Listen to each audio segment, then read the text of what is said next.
नमस्कार दोस्तों, आप सभी का स्वागत है आपके अपने यूट्यूब चैनल स्टडी बोर्ड में। दोस्तों, जैसा कि आप सबको पता है कि हमने हाई स्कूल के लिए फिजिक्स पढ़ाना शुरू किया है, जिसके अंतर्गत हम प्रकाश का अध्ययन कर रहे हैं। इसके अकॉर्डिंग ये आपका 6वां सेक्शन है। अभी तक पुराने सेशन को नहीं देखा है तो उसका लिंक मैं डिस्क्रिप्शन बॉक्स में डाल दूंगा और आप चैनल पर प्ले लिस्ट पर भी जाकर उन सेशन को देख सकते हैं। तो चलिए दोस्तों, शुरू करते हैं। तो दोस्तों, आज का हमारा टॉपिक है प्रतिबिंब।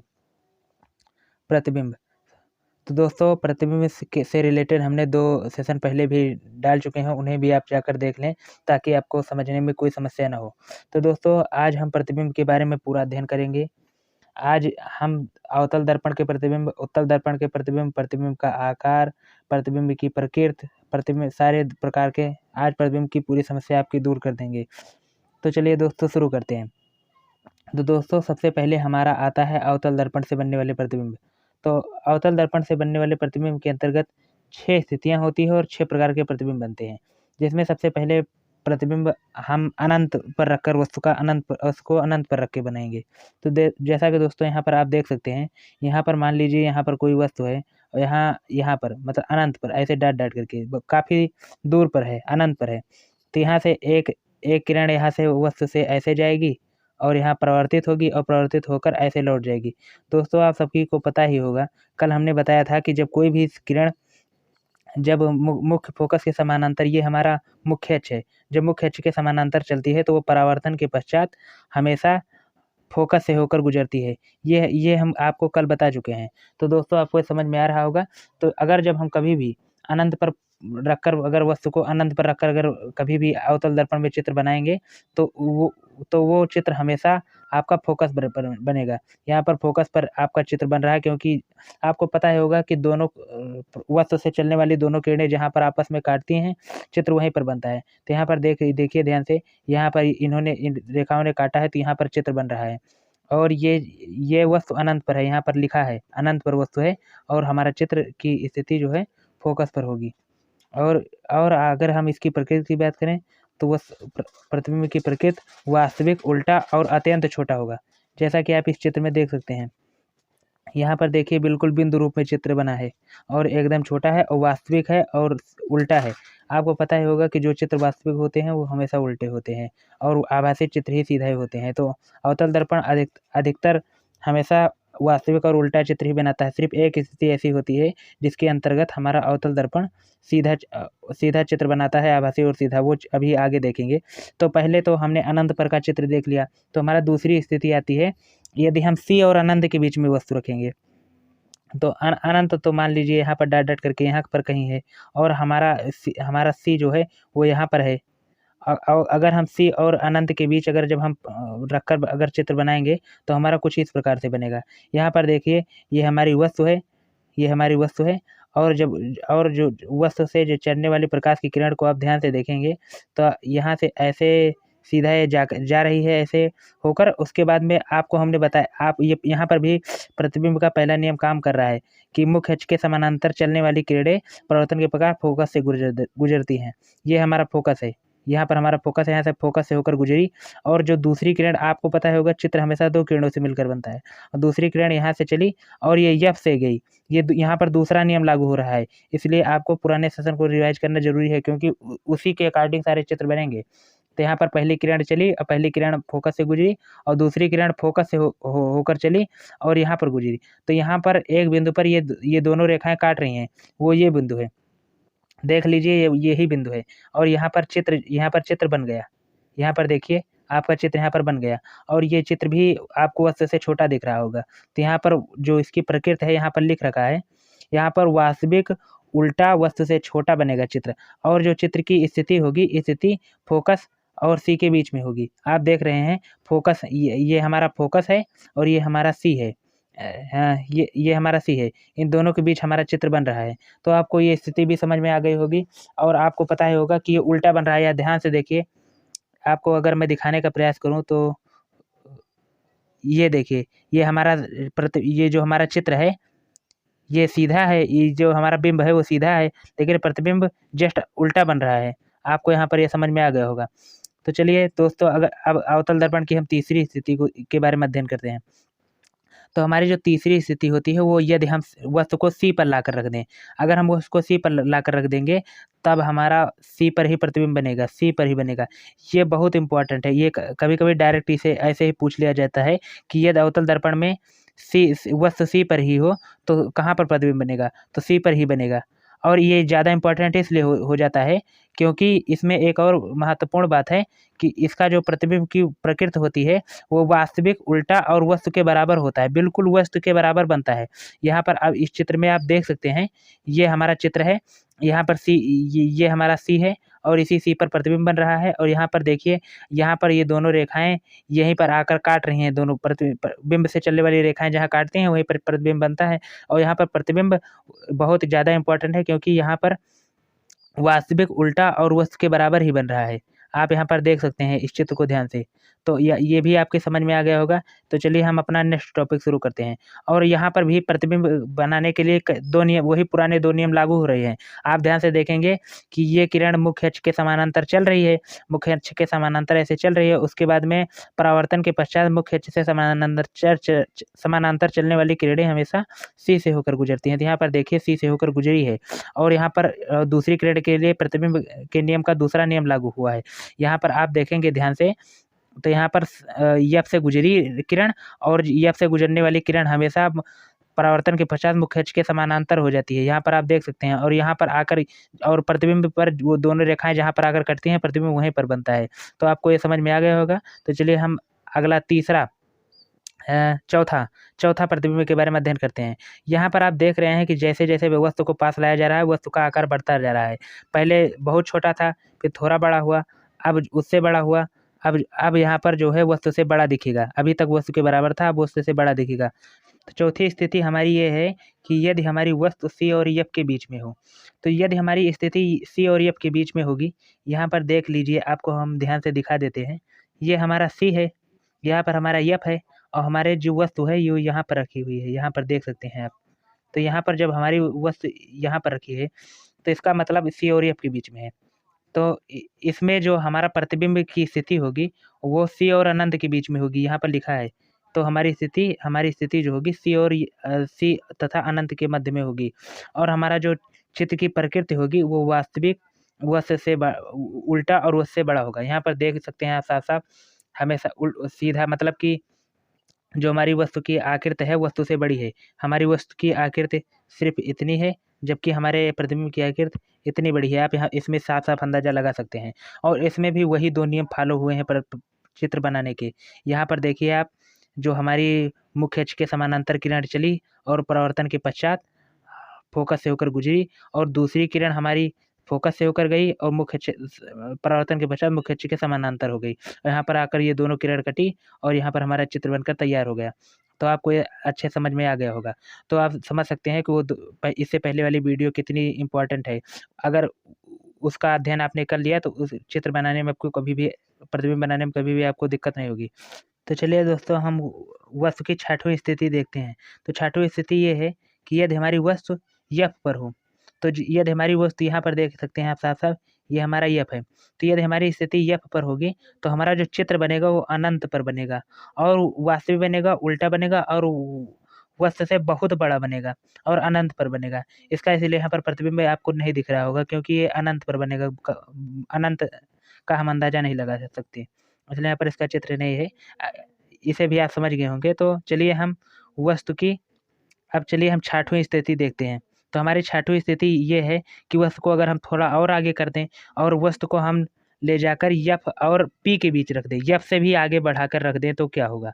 तो यदि हम वस्तु को एफ से भी आगे बढ़ाकर रख देंगे तो हमारा तो हमारा यहाँ पर यही एक ऐसी स्थिति है, इसमें प्रतिबिंब की प्रकृति आभासी और सीधा हो जाएगी और उससे से बड़ा हो जाएगी और इसका चित्र दर्पण के पीछे बनेगा। अभी तक दर्पण के आगे बन रहा था, लेकिन इसका चित्र दर्पण के पीछे बन जाएगा। तो यहाँ पर आप देख सकते हैं, ये हमारी वस्तु है। यहाँ से एक किरण चली। आप ये इसे हम ज़ूम करके दिखा देते हैं क्योंकि ये चित्र समझना ज़रूरी है। तो यहाँ पर आप देख सकते हैं, ये हमारी वस्तु है और वस्तु के समानांतर एक किरण चली, आप साफ साफ देख सकते हैं। और वस्तु से मुख्य अक्ष के समानांतर चलने वाली किरणें हमेशा फोकस पर ही जाकर कटेंगी, तो यहाँ पर देख सकते हैं। और जो दूसरी किरण है, दूसरी किरण जो है सी से होकर गुजरी, ऐसे परावर्तन के पश्चात सी से होकर गुजर गई। और यहाँ पर देखिए तो यहाँ पर ये दोनों, इन दोनों किरणों के बीच का जो डिस्टेंस है वो बढ़ता जा रहा है। यहाँ पर देखिए कम है, यहाँ पर ज़्यादा है, आगे और ज़्यादा बढ़ जाएगा, तो इसलिए ये कहीं पर कटेंगी ही नहीं। तो इसलिए इसे पीछे खींचकर, पीछे आभासी आभासी बनाकर इसे पीछे लाकर काटना पड़ा, तो इसलिए इसका जो प्रतिबिंब हो जाएगा वो आभासी हो जाएगा और सीधा हो जाएगा। तो आपको ये भी समझ में आ गया होगा। तो यही 6 प्रकार हैं प्रतिबिंब के जो उत्तल दर्पण में हैं। तो चलिए दोस्तों, उत्तल दर्पण से बनने वाले प्रतिबिंबों का अब हम अध्ययन करते हैं। तो उत्तल दर्पण में सिर्फ 2 स्थितियाँ होती हैं। यही 2 स्थितियों का हमें अध्ययन कर रहा है। जिसमें पहली स्थिति होती है यदि वस्तु अनंत पर हो। यदि वस्तु अनंत पर होगा तो हमारा चित्र फोकस पर बनेगा। और ये जान लीजिए कि अवतल दर्पण में हमेशा वस्तु आभासी अर्थात काल्पनिक, सीधा और वस्तु से बड़ा ही बनेगा। वो वस्तु से हमेशा सीधा, मतलब कि गलती हो गई यहाँ पर, वस्तु से हमेशा छोटा ही बनेगा। तो यहाँ पर आप देख सकते हैं, ये हमारी अनंत से किरणें, प्रकाश की किरणें आ रही हैं, अनंत से ऐसे किरणें आ रही हैं ऐसे, और उसके बाद जो है मतलब परावर्तन के पश्चात ये उल्टा मतलब लौट जा रही हैं। लेकिन इसे जब पीछे खींचकर जब बनाया गया तो यहाँ पर ये देखिए ये पर कट रही हैं, और इसीलिए यहाँ पर देखिए बिल्कुल बिंदु रूप में इसका प्रतिबिंब बन रहा है, बहुत छोटा। तो इसकी ये पहली स्थिति है, ये इसे तैयार रखना आपके लिए ज़रूरी है। और इसमें जब दूसरी स्थिति है, यदि सीमित दूरी पर हो, मतलब कि कहीं पर भी हो, अनंत पर छोड़कर अगर कहीं पर भी अगर इसमें प्रतिबिंब अगर रख दिया गया तो उसे सीमित दूरी माना जाएगा। और इससे बनने वाला प्रतिबिंब हमेशा पी और एफ के बीच में बनेगा। पी अगर आपको नहीं पता है तो पी को ध्रुव कहते हैं, ये यहाँ पर यही है पी हमारा, पी को ध्रुव कहा जाता है। तो इससे बनने वाला प्रतिबिंब जो हमारा होगा वो आभासी, सीधा और वस्तु से छोटा बनेगा। इसमें हमेशा वस्तु से छोटा बनेगा और हमेशा आभासी बनेगा। तो इसको भी अगर इसका भी हम किरण आरेख से अगर इसको भी हम समझाने का प्रयास करें तो यहाँ पर देखिए, आपका ये वस्तु है, और यहाँ से एक किरण चली बिल्कुल मुख्य अक्ष के समानांतर। तो आपने नियम में पढ़ा है, मुख्य अक्ष के समानांतर चलने वाली किरणें हमेशा फोकस पर होकर फोकस से होकर गुजरती हैं या फोकस से होकर जाती हुई प्रतीत होती हैं। तो यहाँ पर फोकस से होती जाती हुई प्रतीत होती है, क्योंकि इसका फोकस काल्पनिक होता है यहाँ पर जो है। और दूसरी किरण दूसरी किरण हाँ सी पर डाली जा रही है, तो यहाँ से सी से आती हुई प्रतीत हो रही है। तो यहाँ पर देखिए इसका ऐसे सी पर जाएगी और ये यहाँ पर कटेगी, यहाँ पर कटेगी, इसलिए इसका प्रतिबिंब यहाँ पर बनेगा। तो आपको ये चित्र समझ में आ गया होगा, अगर आ गया है तो ठीक है। तो चलिए दोस्तों, एक बार हम आपको प्रतिबिंब अवतल दर्पण से बनने वाले प्रतिबिंब के बारे में एक चित्र बनाकर आपको अच्छे समझा देते हैं, ताकि अवतल दर्पण से बनने वाले प्रतिबिंब क्योंकि इम्पोर्टेंट है। तो यहाँ पर मान लीजिए ये हमारा एक अवतल दर्पण है, ये हमारा एक अवतल दर्पण है, और ये हमारा मुख्य अक्ष है। यहाँ पर हमारा पी बनेगा, यहाँ पर हमारा एफ बनेगा, यहाँ पर हमारा सी बनेगा, और यहाँ पर हमारा अनंत पॉइंट है। तो आपने इसमें एक बात नोटिस किया होगा, जब हमारी वस्तु यहाँ पर अनंत पर थी तो हमारा प्रतिबिंब था वो फोकस पर बन रहा था, तो हमारा प्रतिबिंब फोकस पर बन रहा था। लेकिन जब हमने अनंत सी और अनंत के बीच में जब उसको रखा तो हमारा फोकस और सी के बीच में प्रतिबिंब बनने लगा। और जब हमने सी पर रखा तो वह प्रतिबिंब भी हमारा सी पर बनने लगा। और हमने जब एफ और सी के बीच में रखा तो हमारा प्रतिबिंब अनंत और सी के बीच में बनने लगा। और जब हमने वस्तु को एफ पर रख दिया तो हमारा प्रतिबिंब यहाँ पर अनंत पर बनने लगा, और जब हमने यहाँ पर रख दिया तो हमारा काल्पनिक हो गया। तो इसका मतलब ये है, अगर हम आपको समझाने का प्रयास करें तो इसका मतलब ये है कि अगर जब हम वस्तु को इधर के डायरेक्शन में जैसे जैसे लाएंगे तो हमारा जो प्रतिबिंब इधर के डायरेक्शन में वैसे वैसे जाएगा और उसका आकार भी बढ़ता जाएगा। लेकिन अगर जब हम पी और एफ के बीच में रख देंगे तो इसको आपको याद रखना है, अगर हम इसे पी और एफ के बीच में रख देंगे तो ये आभासी हो जाएगा और यहाँ पर इसके फोकस पर आकर बन जाएगा। तो आपको ये समझ में आ गया होगा, वो काल्पनिक बन जाएगी। यही एक स्थिति है पी और एफ के बीच में जब रहेगी वस्तु, तो हमारा वस्तु प्रतिबिंब जो होगा काल्पनिक होगा। बाकी सभी स्थितियों में आपको ये बात समझनी होगी कि जैसे जैसे हम वस्तु को इधर लाएंगे वैसे वैसे प्रतिबिंब हमारा इधर की ओर मूवमेंट करता हुआ दिख जाएगा। तो आपको समझ लेना है। और सी एक ऐसी स्थिति है जहाँ पर अगर वस्तु को रख दे तो हमारा प्रतिबिंब भी सी पर ही बनेगा, वस्तु के बराबर बनेगा। ये स्थिति आपके लिए इम्पोर्टेंट है, इसे आपको याद रखना है। तो दोस्तों, आपको आशा करते हैं कि आपको प्रतिबिंब में अब कोई समस्या नहीं होगी। अगर प्रतिबिंब आपको समझ में आ गया है तो ठीक है, अगर नहीं आया है तो आप हमसे कमेंट करके पूछ सकते हैं। अब आगे चलते हैं। अब प्रतिबिंब से रिलेटेड यहाँ पर हमने कुछ नोट पॉइंट भी लिख रखे हैं, जिसे हम आपको बता देते हैं। तो इसमें सबसे पहले हमारा एक नोट पॉइंट ये है कि दर्पण पर वस्तु से चलने वाली आपतित किरणें परावर्तन के पश्चात उसी ओर रह जाती हैं जिधर वस्तु वस्तु होती है। अतः वास्तविक प्रतिबिंब उसी ओर बनता है जिधर वस्तु होती है। दर्पण की दूसरी ओर वास्तविक रूप से वस्तु से चलने वाली किरणें नहीं होती हैं वास्तविक प्रतिबिंब, इसलिए वहाँ पर वास्तविक प्रतिबिंब नहीं बन सकते हैं। इस ओर आभासी प्रतिबिंब ही बनते हैं। तो यहाँ पर ये आपको ये समझाने का प्रयास कर रहा है कि जैसे कि अगर जब हम यहाँ पर आपको अगर समझाने का प्रयास करें, तो यहाँ पर मान लीजिए कोई दर्पण है, यहाँ पर कोई दर्पण है, अवतल हो या उत्तल हो, कोई भी दर्पण है। अगर यहाँ पर अगर कोई भी दर्पण होगा तो ये कहना चाह रहा है कि जहाँ जहाँ पर भी वास्तविक प्रतिबिंब है, जैसे कि यहाँ पर देख लीजिए वास्तविक प्रतिबिंब है, तो यहाँ पर वास्तविक प्रतिबिंब है तो इसी ओर बनेगा, और यहाँ पर भी वास्तविक प्रतिबिंब है। तो मतलब कि अगर कभी भी वास्तविक प्रतिबिंब बन रहा है तो वो हमेशा वस्तु की ही ओर बनेगा। अगर आभासी प्रतिबिंब बन रहा है तो वह दर्पण के पीछे बनेगा। जैसे यहाँ पर आभासी प्रतिबिंब है, यहाँ पर आभासी प्रतिबिंब है, तो ये कहने का प्रयास कर रहा है कि जो वास्तविक प्रतिबिंब होते हैं वो वस्तु की ही ओर बनते हैं, और जो आभासी प्रतिबिंब होते हैं वो हमेशा दर्पण के पीछे बनते हैं। तो आपको ये समझ में आ रहा है, आ गया होगा। जबकि लेंस में यही काम उल्टा होता है। यदि लेंस में वस्तु से चलने वाली प्रकाश की किरणें लेंस की दूसरी ओर निकल जाती हैं इस अपवर्तन द्वारा, अतः वास्तविक प्रतिबिंब लेंस के द्वारा दूसरी ओर बनते हैं, और वस्तु की ओर वाले भाग जहां लेंस से टकराने के बाद वास्तविक किरणें नहीं रहती, आभासी प्रतिबिंब बनते हैं। तो इसके कहने का मतलब ये है कि दर्पण में आपने जो सीखा है बिल्कुल उसका उल्टा होता है। लेंस में अगर प्रतिबिंब अगर जब वस्तु की ओर है तो वो आभासी होगा, अगर लेंस के दूसरी ओर होगा तो वास्तविक होगा। तो ये दोनों जस्ट पहला दर्पण के लिए पॉइंट था, दूसरा लेंस के लिए था। तो ये दोनों पॉइंट आसान है, वैसे इसे एक बार आप देख लेना ध्यान से, ये आपको काफ़ी मदद करेगा।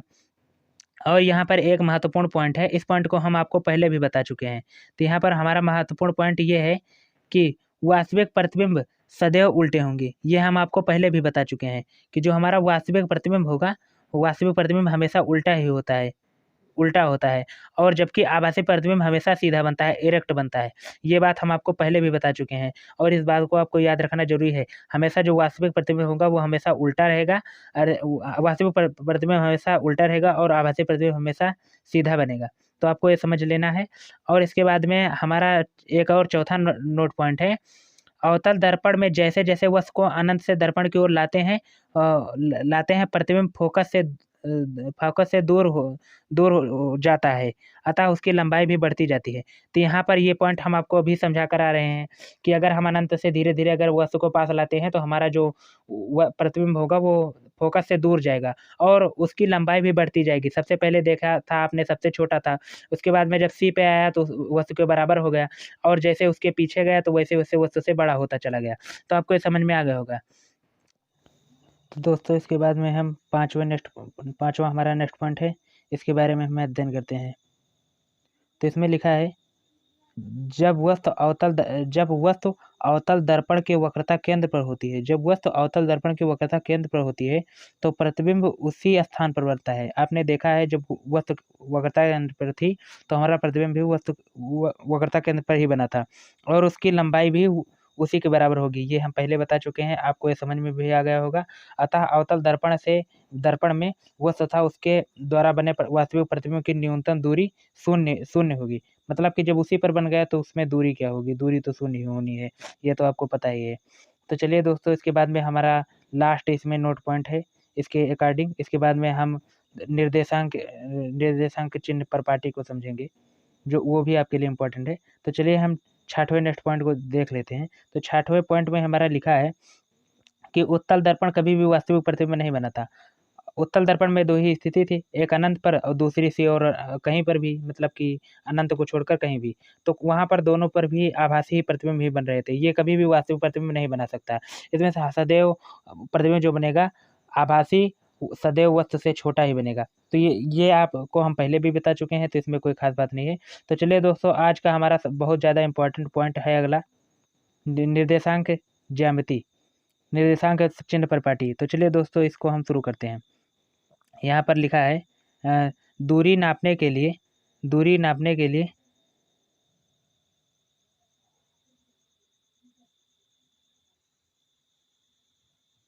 तो चलिए दोस्तों, दूरियां नापने के लिए निर्देशांक ज्यामिति की चिन्ह परिपाटी को हम समझते हैं। तो हमारी जो वस्तु की दूरी वगैरह जो नापा जाता है वो निर्देशांक ज्यामिति की मदद से नापा जाता है। तो इसमें क्या क्या मुख्य पॉइंट है, इसे एक बार हम आपको पढ़कर बता रहे हैं। तो यहाँ पर लिखा है, प्रकाश में दर्पण व लेंसों की फोकस दूरियां वस्तुओं तथा प्रतिबिंबों की स्थितियां तथा आकार इत्यादि को व्यक्त करने के लिए विभिन्न विभिन्न चिन्ह पर पाटियों का उपयोग किया गया है। इसमें सबसे सरल निर्देशांक परिपाटी है। तो इसमें आपको निर्देशांक परिपाटी है, तो इसके कुछ पॉइंट लिख रखे हैं।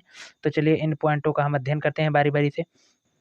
तो इसी के अंतर्गत हमारा सबसे पहला पॉइंट है, दर्पण पर प्रकाश की किरणें सदैव बाईं ओर से डाली जाती हैं, अर्थात वस्तु का बिंब सदैव बाईं ओर ही रखा जाता है। तो आपने जहाँ पर भी प्रतिबिंब देखा है सारे में हमेशा वस्तु जो है बाईं ओर ही थी। तो इसके बाद में चलिए नेक्स्ट पॉइंट को देखते हैं। तो नेक्स्ट पॉइंट है, समस्त दूरियां दर्पण के ध्रुव से मुख्य अक्ष के साथ नापी जाती है। तो इसमें जितनी भी दूरी है वो मुख्य अक्ष के साथ ही नापी जाती है, और इसकी मूल बिंदु होता है वो ध्रुव होता है, ध्रुव को ही पी कहा जाता है। और इसके बाद में हमारा तीसरा पॉइंट है, दर्पण का ध्रुव मूल बिंदु लिया जाता है, ये आपको अभी हमने बताया। तथा मुख्य अक्ष यक्ष अक्ष लिया जाता है, क्योंकि मुख्य अक्ष हमारा देखा होगा ऐसे होता है, ये हमारा ऐसे दर्पण होता है, ये हमारा पी होता है, यही हमारा मुख्य अक्ष होता है, तो इसे हमेशा यक्ष लिया जाता है। तो आपको ये समझने में दिक्कत नहीं होगी, आपने गणित में निर्देशांक ज्यामिति अगर पढ़ रखा है तो। चलिए दोस्तों, इसके बाद में हम हमारा जो नेक्स्ट पॉइंट आता है, और जो हमारा जो ध्रुव होता है उसे हम वाई अक्ष लेते हैं। मतलब कि दर्पण ऐसे होता है, तो यहाँ ये लंबाई हमारी वाई अक्ष होती है, बिल्कुल गणित वाले निर्देशांक ज्यामिति की तरह है, इसमें कोई दिक्कत नहीं होगी आपको। उसके बाद में जो हमारा जो चौथा पॉइंट है, मुख्य अक्ष के अनुदिश ध्रुव के दाईं ओर यक्ष दाईं ओर प्लस यक्ष, और यहाँ पर लिखा है ध्रुव के बाईं ओर माइनस यक्ष लिया जाता है। तो ये भी आपको पता होगा, जब भी हमारा ऐसे बनता है तो इधर प्लस रहता है, इधर माइनस रहता है। तो हम आपको पता है कि ये हमारा बायां होता है तो बाईं ओर हमेशा माइनस होता है, और ये हमारा दायां होता है तो दाईं ओर हमेशा प्लस होता है। तो जिस प्रकार निर्देशांक ज्यामिति में होता है वैसे यहाँ पर भी है, इसमें कोई दिक्कत नहीं है। और इसी प्रकार वाई अक्ष के साथ भी ऐसा ही है। तो वाई अक्ष में 5वें पॉइंट में लिख रखा है, इसे भी एक बार हम आपको दे रहे हैं। प्रतिबिंब तथा वस्तु की लंबाइयाँ और प्रतिबिंब तथा वस्तु की लंबाइयाँ हमेशा वाई अक्ष के अनुदिश नापी जाती हैं। वाई अक्ष के अनुदिश नापी जाती है, धनात्मक तथा ऋणात्मक ली जाती हैं। वाई अक्ष के अनुदिश धनात्मक तथा ऋणात्मक ली जाती हैं। इन नियमों के अनुसार एक उत्तल दर्पण की फोकस दूरी धनात्मक होगी तथा अवतल दर्पण की फोकस दूरी ऋणात्मक होगी। सीधे प्रतिबिंबों के लिए आवर्धन ऋणात्मक तथा उल्टे प्रतिबिंबों के लिए आवर्धन ऋणात्मक होगा। तो ये सब बातें हैं जो निर्देशांक ज्यामिति की पर पूरा डिपेंड है, तो ये आप समझ लीजिए पढ़कर। उसके बाद में हमारा नेक्स्ट टॉपिक आता है। नेक्स्ट टॉपिक ये गोलीय दर्पण का सूत्र है, इसे दर्पण फार्मूला भी कहते हैं। तो हमारा जो दर्पण फार्मूला है यहाँ पर हमने लिख रखा है 1/u + 1/v बराबर 1/f। इसे u भी तथा f में संबंध भी कह सकते हैं। और यहाँ पर आपको यहाँ पर नीचे लिख रखा है कि यहाँ पर किसको क्या क्या कहते हैं। तो हमारा जो यफ है, यफ को हम फोकस दूरी कहते हैं। यफ हमारा फोकल लेंथ फोकस दूरी है। जो हमारा स्मॉल भी है जो हमारा भी है वो हमारा प्रतिबिंब की दूरी होती है, और जो हमारा यू है ये वस्तु की दूरी होती है। तो यहाँ पर तीनों लिख रखा है, इससे आपको कोई भी समस्या नहीं होगी। और यहाँ पर हमने निर्देशांक ज्यामिति की दृष्टि से हमने यहाँ पर एक नोट पॉइंट भी लिख रखा है। इस नोट पॉइंट को चलिए हम देख लेते हैं।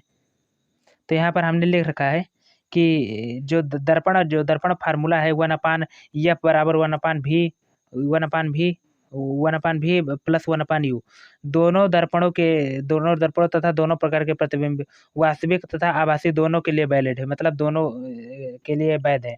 और उपरोक्त u v f के मान चिन्ह सहित रखे जाने चाहिए।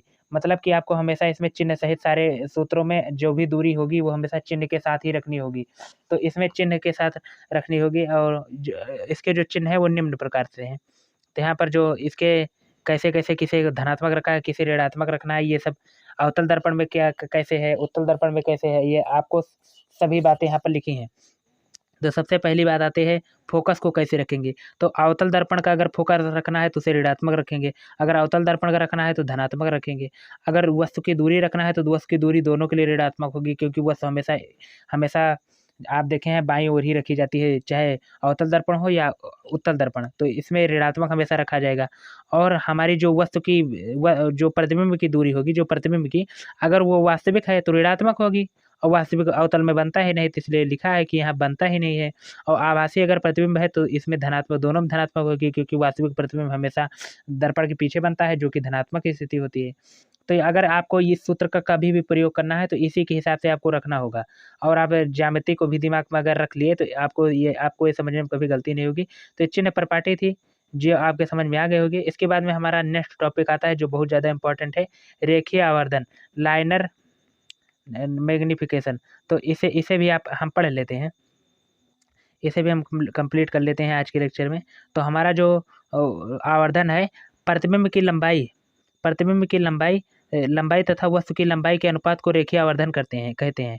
यहाँ पर देखिए लिख रखा है आई आई हाइट ऑफ द इमेज और हाइट ऑफ द ऑब्जेक्ट, मतलब प्रतिबिंब की लंबाई अपान वस्तु की लंबाई, इन दोनों के जो अनुपात होता है इसे ही हम आवर्धन रेखीय आवर्धन कहते हैं।